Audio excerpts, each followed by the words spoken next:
देखिए, सबसे पहले तो मैं हमारे प्रधानमंत्री आदरणीय नरेंद्र मोदी जी का उनका मैं धन्यवाद करूंगा, क्योंकि ये उनकी सोच, उनके विश्वास, लोगों का उनके प्रति विश्वास की ये जीत है।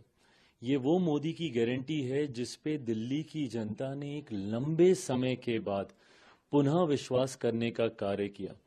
और इसका कारण भी है, जिस तरीके से प्रधानमंत्री जी के नेतृत्व में पिछले 10 सालों में देश ने नई ऊंचाइयां हासिल की। गठबंधन का सहयोगी होने के नाते मैं भी कई जगहों पर प्रचार के लिए हम लोग गए, और उस वक्त भी मैंने इन्हीं बातों को कहा था कि जहां एक तरफ देश नई ऊंचाइयां हासिल कर रहा है, तो वहीं दिल्ली की हालत बद से बदतर होती जा रही है।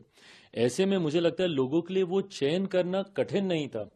एक तरफ विकास का मॉडल था, दूसरी तरफ विनाश का मॉडल था। एक तरफ बढ़ता देश था, दूसरी तरफ दिल्ली जो कि बद से बदहाल होती जा रही थी। लोगों के बीच ये चुनाव करना आसान था, और दिल्ली की जनता ने ये चुनाव किया।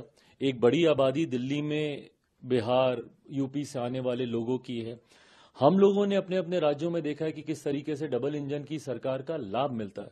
उत्तर प्रदेश में डबल इंजन की सरकार हो, या हमारे बिहार में डबल इंजन की सरकार हो, दिल्ली की जनता ने भी इस बात को महसूस किया। और खास तौर पर पूर्वांचल के लोग जो दिल्ली में रह रहे हैं, उनको इस बात का एहसास हुआ कि एक ऐसी सरकार जो सिर्फ बहाने बनाती है, और दूसरी तरफ एक डबल इंजन की सरकार जो तुरंत हम लोगों को लाभ देगी, हम लोगों की उम्मीदों पर खरा उतरेगी।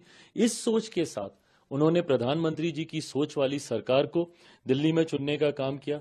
दिल्ली भारत की राजधानी है, और इस राजधानी का वो मान सम्मान बरकरार रहे, इसके लिए जरूरी था कि दिल्ली में इस बार भारतीय जनता पार्टी की सरकार आए।